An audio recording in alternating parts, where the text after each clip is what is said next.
আল্লামা ইকবাল অনেক বড় সাহিত্যিক ছিলেন পাকিস্তানের মধ্যে। তিনি শেকওয়া জবাবে শেকওয়া কিতাবটা অনেক বিখ্যাত। দেখেন, তিনি লন্ডনের মধ্যে জজ ছিলেন। তার কাছে এক মহিলা আসতো, ইহুদি কাফের। তিনি বলতেছেন তিনার কিতাবের মধ্যে ওই মহিলাটা এসে আমার কাছে বিভিন্ন মামলা মোকদ্দমা নিয়ে সবসময় আসতো। যখন সেই মহিলা কয়েকদিন পরে আসলেন, ইহুদি ছিল, হঠাৎ মহিলা আসছে বোরখা টোরকা পরে। আল্লামা ইকবাল বলতেছে, হু আর ইউ, আপনি কে? তখন সে হেজাব থেকে একটু চোখটা উঠিয়ে বলতেছে, সে ফাতেমাতুজ জাহরা। সে নিজের পরিচয় দিল। তখন আল্লামা ইকবাল বলতেছেন, কি ব্যাপার, তুমি তো সেই নারী, কিছুদিন আগে যে কাফের ছিলা, তুমি তো ইহুদি ধর্মের ছিলা। বলে আল্লামা ইকবাল কি বলছে, হুজুর এক ঘটনা এমন হয়েছে আমার সাথে, আমি কালমা পড়ে মুসলমান হয়ে গেছি। বলে ঘটনা কি? বলে একটা মামলা নিয়ে আসছি। বলে মামলাটা আমরা ছাড়ো, আগে তুমি বলো কেন কালমা পড়েছো, আমাকে জানতে হবে কিভাবে কালমা পড়লা। কি কথা শুনে তোমার হৃদয় পরিবর্তন হয়ে গেল? হৃদয় এমনি এমনি পরিবর্তন হয় না, পরিবর্তন করেন কে? আওয়াজ দেন না কে? যখন এই ঘটনা হলো, আল্লামা ইকবাল জিজ্ঞেস করলেন আল্লামা ইকবাল যে বলো ঘটনা কি মা? বলে হুজুর আমার একটা হোটেল আছে। এখন বিষয়টা হলো, ওই যে খাতুন ছিল, যে বোনটা ছিল, তার হাজবেন্ড হলো আর্মি অফিসার লন্ডনের। এখন আর্মি অফিসাররা যদি ধর্ম পরিবর্তন করে, তার এফিডেভিট অনেক ঝামেলা আছে, অনেক কিছু পোহাতে হয়। এমনি একটা ধর্ম থেকে আরেকটা ধর্মে রূপান্তরিত হওয়া যায় না, অনেক কিছু মুশকিল পোহাতে হয়। যখন এই অবস্থা চলতেছে, বলে যে কিভাবে হলাম, সে তার ঘটনা বলতেছে। বলে হুজুর আমার একটা হোটেল আছে, সেখানে 60 থেকে 70 বছরের একজন বৃদ্ধ আছে, তিনি আমার কর্মচারী, কাজ করেন। হঠাৎ করে আমার কাছে ছুটি চাইতে আসলেন। আমাকে বলতেছেন যে ম্যাম আমার একটু ছুটি লাগবে। যখন বলতেছে যে কিসের ছুটি, কি হয়েছে? বলে 2-3 দিনের ছুটি দেন। বলে কেন? বলে আমার ছেলেটা, যুবক একটা ছেলে, সে ইন্তেকাল করে গিয়েছে, সে মারা গিয়েছে। বৃদ্ধ লোকটা যখন এই কথা বললো, ওই মহিলা বলেন যে আমার খুব খারাপ লেগে উঠল, কারণ এই বয়সে বাবার জানাজাটা পড়া যায়, কিন্তু বাবা হয়ে ছেলের জানাজা পড়া যায়, বড় কষ্ট হয় অন্তরে। যুবক ছেলে, বউ ছিল, ছোট বাচ্চা আছে। ওই ম্যাম, ওই মহিলা মা বোনটা বললো যে ঠিক আছে আপনাকে ছুটি দিলাম, যান। চলে গেল। 3 দিন পরে আসলো, চাকরি করছে, ডিউটি করছে হোটেলের মধ্যে। এর মধ্যে দেখা গেছে আবার 3-4 দিন না যেতে বলতেছে আবার ছুটি লাগবে। এই কথা শুনে বলতেছে কেন, এখন কেন? বলতেছে ম্যাম কিছু মনে করবেন না, আমার ছেলের কষ্টে আমার ছেলের বউটাও ইন্তেকাল করেছে, আল্লাহর মাল আল্লাহ নিয়ে গিয়েছেন। যখন এটা শুনলো, তা আবার স্ট্রেঞ্জ হয়ে গেল যে বৃদ্ধ লোক, বৌমা হয়তো একটু রান্না বান্না করে খাওয়াতে পারতো, সেটাও চলে গেল। একটা ছোট্ট এখন নাতি, কি করবে? ওই মহিলা বলতেছে আমার কষ্টে কথা বেরোচ্ছিল না। আমি বললাম যান যান, তাড়াতাড়ি ছুটে যান। জানাজা হলো, দাফন কাফন করে 2-3 দিন পরে আবার আসলো। আসার পরে দেখে ছোট্ট একটা বাচ্চাকে নিয়ে আসছে, নাতি, বৃদ্ধ লোকের সাহারা, শেষ ভরসা। নিয়ে আসলো হোটেলের মধ্যে, বলতেছে কামরায় থাকবে, একই বিছানায় থাকবে, সমস্যা নেই। কয়েকদিন পার হচ্ছে, ছাদে খেলতেছে ছোট্ট বাচ্চা, খেলতে খেলতে হঠাৎ পা পিছলে নিচে পড়ে গেল। নিচে পড়ে রক্তাক্ত, তাড়াতাড়ি অ্যাম্বুলেন্সে নিল। হসপিটালে নেওয়ার আগে আজরাইল আলাইহিস সালাম এসে জানটা নিয়ে গেল, ছোট্ট বাচ্চাটা ইন্তেকাল করে গেল। ওই লোকটা বলতেছে ম্যাম আমার আবার ছুটি লাগবে। ওই মহিলার চোখ দিয়ে টপ টপ করে পানি পড়ছে। তার হাজবেন্ড, সেও এখন যেভাবে চুপচাপ আপনারা শুনতেছেন, ঠিক এরকম নিস্তব্ধ হয়ে গেল। যে একটা ফ্যামিলির সাথে যদি 1 সপ্তাহে এরকম ঘটনা ঘটে, ইনসিডেন্ট হয়, তার আর বলার কিছু থাকে না, বাকরুদ্ধ হয়ে যায়, ভাষাহীন হয়ে যায়, তার কোনো কিছু বলার নাই, চিন্তা করার নাই। ওই মহিলা বলতেছে আজকে তো আপনার অনেক বড় কষ্টের দিন, আপনার নাতিটাও চলে গেল। বলে কিসের কষ্ট? যার মাল সে নিয়ে গিয়েছে। ইমান দেখেন বান্দা, আমরা কিছু থেকে কিছু হলে দিশাহারা হয়ে যাই। আমার নবী যখন কালমা পড়েছি, আমি যখন আল্লাহর কালমা পড়েছি, কিসের টেনশন? আমার উপরে তো আল্লাহ রাসূল আছে, ঠিক না? টেনশন, ডিপ্রেশন এগুলো আমাদের বানানো বান্দা। এগুলো আমরা নিজেরা অল্প থেকে অল্প কিছু হলেই আমরা টেনশন ডিপ্রেশনে পড়ে যাই। ওই বৃদ্ধ বলছে আমার কোনো টেনশন নাই, রক্তাক্ত হচ্ছে, নাতিকেও নিয়ে বলতেছে যে কোনো টেনশন নাই। রক্ত মুছে দাফন কাফনের ব্যবস্থা করলো, দোয়া করে মাটি চাপা দিয়ে কবরে রেখে আসলো। সেই খাতুন, ওই মহিলাটা বলছে আপনি কিসের নেশায়, কোন বিষয় আপনাকে এত পক্ত, এত ইমানে কামেল বানিয়ে রেখেছে যে আপনার বিশ্বাস নষ্ট করতে পারছে না? আপনি এখনো কিসের আশায় এভাবে চির সবুজ চেহারা নিয়ে আছেন? তখন সেই বৃদ্ধ লোকটা বলছে মাগো, এটা যদি বুঝতে হয় তোমাকে কলমা পড়তে হবে। বলে আর কিছু নয়, আমাকে, আমি তো এখনো পেকে গিয়েছি, আমার সন্তানরা কাঁচা ছিল, চলে গিয়েছে, আল্লাহর মাল, ইন্না লিল্লাহি ওয়া ইন্না ইলাইহি রাজিউন। আমরা হয়তোবা দোয়াটা পড়ি, এটার মিনিং জানি না। আল্লাহর মাল আল্লাহ নিয়ে গিয়েছেন, আমার সেটা কখনো ছিলই না, আমার আল্লাহ আমাকে দিয়েছেন, আবার সময় হয়েছে নিয়ে গিয়েছে। বান্দার যতটুকু রিজিক আছে, শ্বাস নিঃশ্বাস, আজরাইল আলাইহিস সালাম আসার আগে তার শ্বাসটাও বরাদ্দ থাকে, তার পানিটাও বরাদ্দ থাকে। অনেকে পানিও পান করতে পারে না, পানি পানি করতে থাকে, কারণ তার বরাদ্দ অতটুকুই ছিল। আপনি কখনো ডিপ্রেশন পড়বেন না যে আপনি এটা পান নাই, সেটা পান নাই। হযরত আব্বাস রাদিয়াল্লাহু তাআলা হাদিসে বর্ণনা করেন, আমার নবী বলেন যখন বান্দা তুমি চিন্তা করবে এটা চাই ওটা চাই, কোনোটা হবে না, কারণ তুমি বান্দা আল্লাহকে ভুলে চাইতেছো, এই জন্য তোমাকে আল্লাহ কিছু দিবে না। আর তুমি যদি আল্লাহর হয়ে যাও, মওলার হয়ে যাও, মানলাহুল মওলা ফালাহুল কুল্লু, তুমি আল্লাহর হয়ে গেলে বান্দা সমস্ত দুনিয়া আল্লাহ তোমার গোলামি বানাই দিবে। সুবহানাল্লাহ, আল্লাহু আকবার। তখন সে বলতেছে, ওই বৃদ্ধ বলতেছে যে মাগো আর কিছু নয়, আমি আমার নবীর প্রেমে পাগল হয়ে গিয়েছি।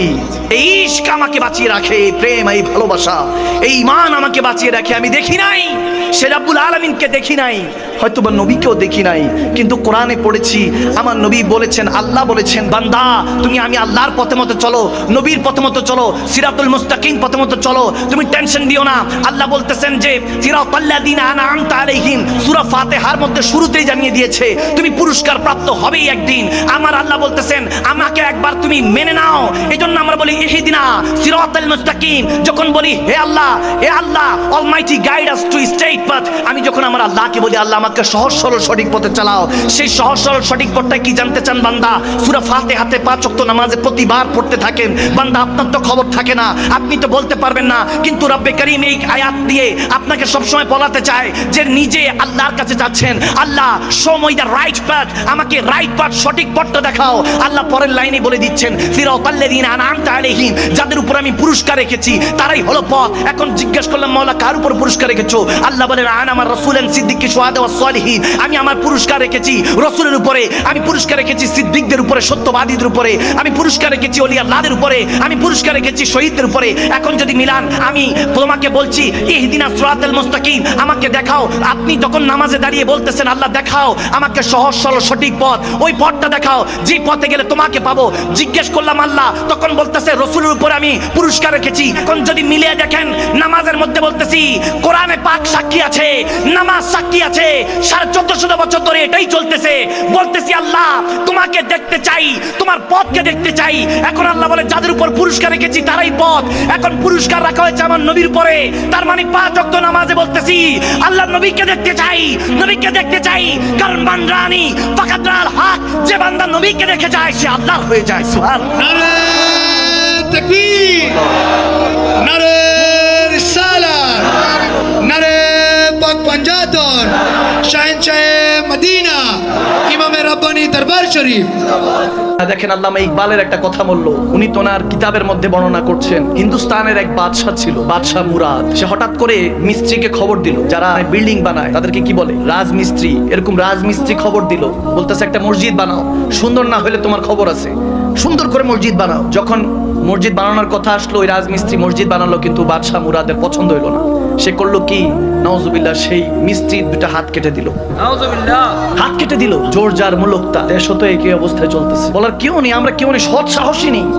আমরা যে বলবো 2-4 কথা, এই সৎ সাহস কারণেই মুসলমানদের কি জানি হয়ে গিয়েছে, সৎ সাহস জানি কোথায় চলে গিয়েছে। যে মুসলমানকে দেখলে 40 ডেজ লেটার, 40 দিন পর শয়তান সেই রাস্তায় হাঁটতো না যেই রাস্তা দিয়ে হযরত ওমর হেঁটে যাবেন 40 দিন পর, আর সেই মুসলমানই তো আমরা। এখন শয়তান রাস্তা কি পরিবর্তন করবে? আমাদেরকে দেখলে শয়তান চিন্তা করে অমুক আছে, আমার আর ওইখানে যাইতে হবে না। আওয়াজ দেন, আমার থেকে বড় সে, আমার মুর্শিদ।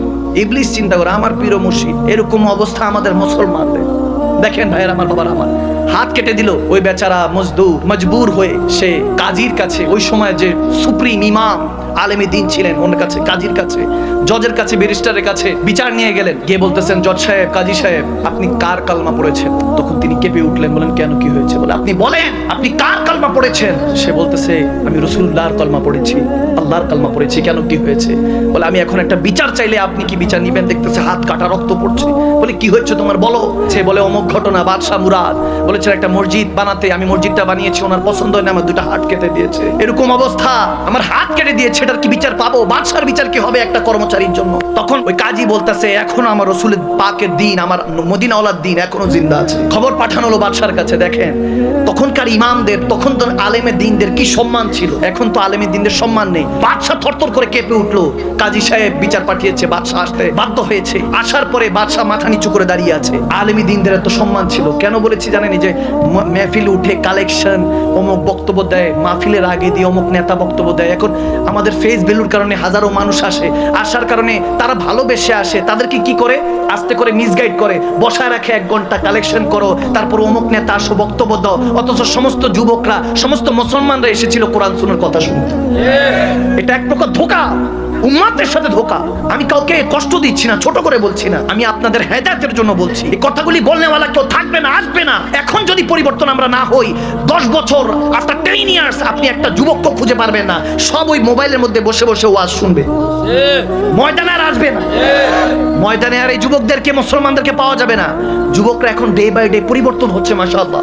আমার কাছে শত শত ফোন আসে। যদি আমরা এই জায়গাটা নষ্ট করে দেই, আর বন্দেওয়ালা থাকবে না, ভাইয়ের আমার, বাবার আমার, যখন বিচার চাইলো ওই কাজী সাহেব বলতেছে, এই বাদশাহ আপনি এটা কেন করলেন? আপনি কি দ্বীনের কথা ভুলে গিয়েছেন? আল্লাহর রাসূলুল্লাহর কালমা যখন কেউ পড়ে ফেলেছে, আল্লাহর যখন ওয়াদানিয়াতে সাক্ষ্য দিয়ে দিয়েছে, মদিনাওয়ালার গোলামিতে ইখতিয়ার করে নিয়েছে নিজেকে, সেই দ্বীনের পথে চলবে, ইসলামের পথে চলবে।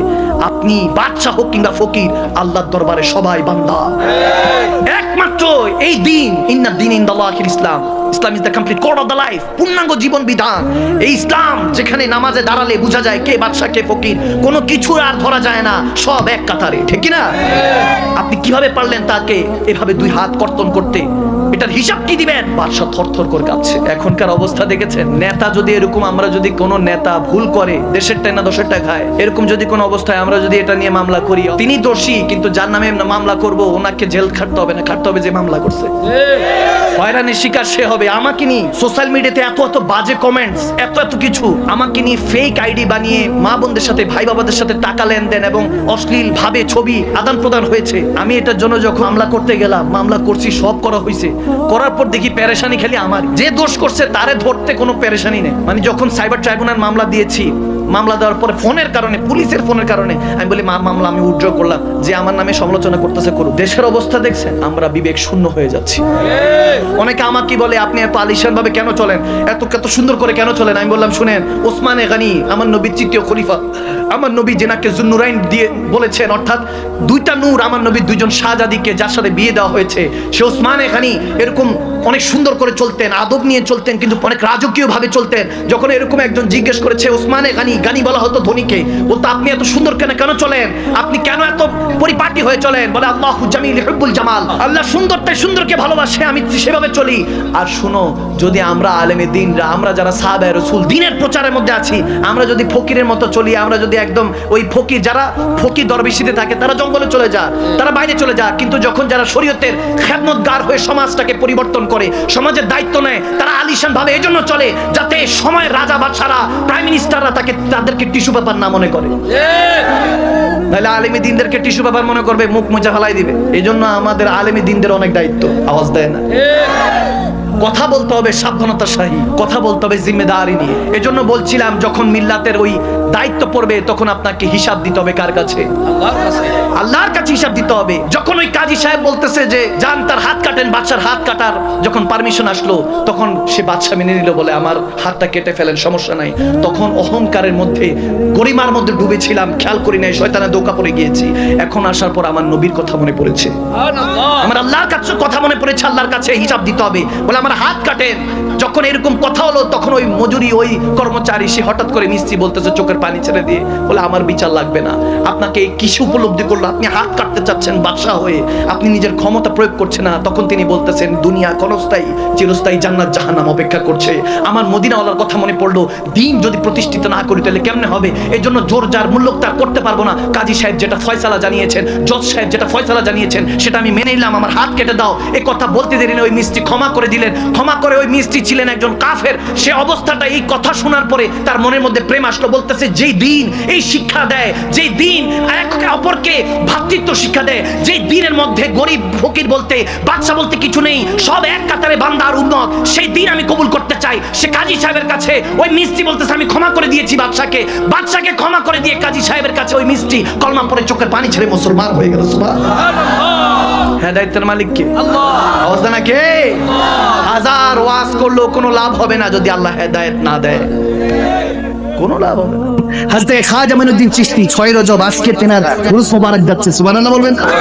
সুলতানুল হিন্দ খাজা গরিবে নওয়াজ আতায়ে রাসূল, তেনার কথা না বললে নয়। তেনার কাছে এসে এক যুবক জিজ্ঞেস করতেছে, হুজুর ইশক কিয়া, ইশক কিয়া হে, প্রেমটা কি?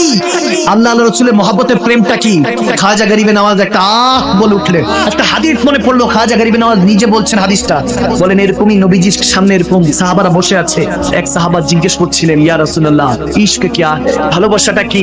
এই প্রশ্ন যখন করলেন, পিছনে শেরেফুদ আলী বসেছিলেন একটা গমের ক্ষেত, একটা ধানের ক্ষেতের মধ্যে, অর্থাৎ শস্য ক্ষেতের মধ্যে আমার নবী বসে সাহাবাদের সাথে গল্প করছিলেন, কথা বলছিলেন।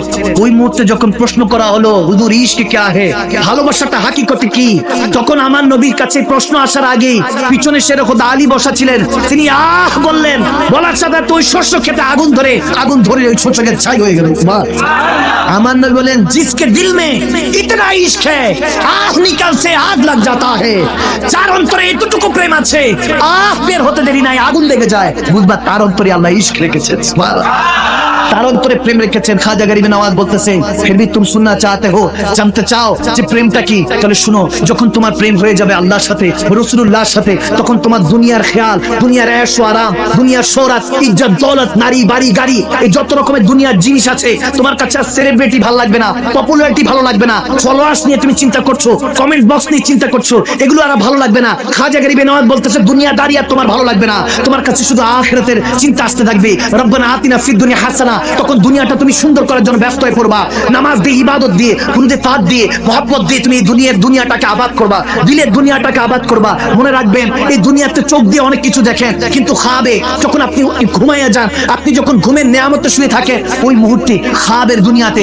মহব্বতের দিলের শহর আছে ওই দিলের দুনিয়াতে সব থাকে আল্লাহর রাসূলের মহব্বত থাকে বলতেছে যখন বান্দা দুনিয়া ভুলে যাবা দুনিয়া কাটতে কাটতে শুধু আখিরাতের খেয়াল আখিরাতে হাসানা আপনি যখন আখিরাতের খেয়াল নিয়ে চিন্তা করছেন দুনিয়া অন্তর থেকে সেরে যাবে মুছে যাবে আখিরাতের ভালোবাসা যখন ঢুকে যাবে তখন তোমার রুজু হবা তুমি আল্লাহর দিকে রুজু হবা এরপর যখন তুমি মহব্বতে মুস্তাফা রাসূলের পাকের মহব্বতে জানে রহমত মুস্তাফা জানে রহমতের প্রেমে পড়ে যাবা বান্দা তখন দুনিয়া কাটতে কাটতে আখিরাত কেটে যাবে সারাবান তাহুরা হুর গিলমানের নিয়ামত জান্নাতের নিয়ামতের কথা তুমি ভুলে যাবা যখন আসল ইশক হয়ে যাবে দুনিয়া কাটতে থাকবে আখিরাতের নিয়ামত কেটে যাবে অন্তরের মধ্যে শুধু রব্বে করিমের খেয়াল আসবে রব্বে করিমের প্রেমের কথা আসবে রাসূলুল্লাহর প্রেমের কথা আসবে মন চাইবে যে ওই মদিনাওয়ালা দেখতে জানি কেমন ছিলেন যিনি 1400 বছর পূর্বে এই উম্মতের জন্য দামদাম মোবারক শহীদ করেছেন রক্ত দিয়ে গোসল করেছেন উম্মতের জন্য নামাসায়ে রাসূল নিজের আওলাদদেরকে কুরবানি করে দিয়েছেন নিজের সঙ্গী বন্ধুদেরকে সাহাবাদেরকে কুরবানি করে দিয়েছেন এই গুনাহগার উম্মতের জন্য যখন অন্তরের মধ্যে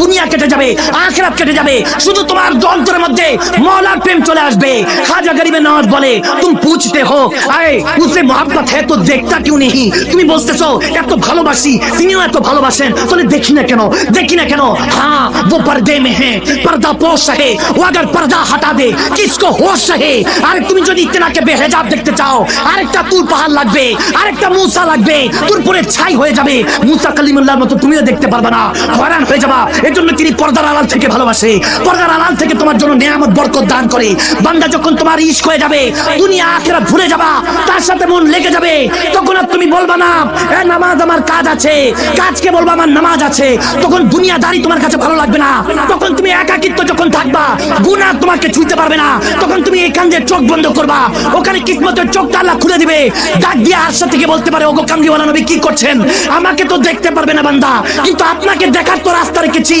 নবী গো আপনি যান চাঁদপুরের মধ্যে আজকে আশিক রাসূলদের মেলা বসেছে তারা আমাকে ডাকছে আপনাকে ডাকছে যান হয়তো আজকে ঘুমাতে যাবেন দুনিয়ার চোখ বন্ধ হবে কিসমতের চোখটা খুলে যাবে মানরানি ফাকাত আল হক যদি কামলিওয়ালা নবী আপনার স্বপ্নে চলে আসে তাহলে তো আপনার দিলটা মক্কা মদিনা হয়ে যেতে পারে ঠিক না সেই নবীকে দেখতে চাই কি চাই না আর দুই হাত তুলে দে কে কে চাই দুই হাত তুলে দে তাকবীর আল্লাহু আকবার ইয়া রাসূলুল্লাহ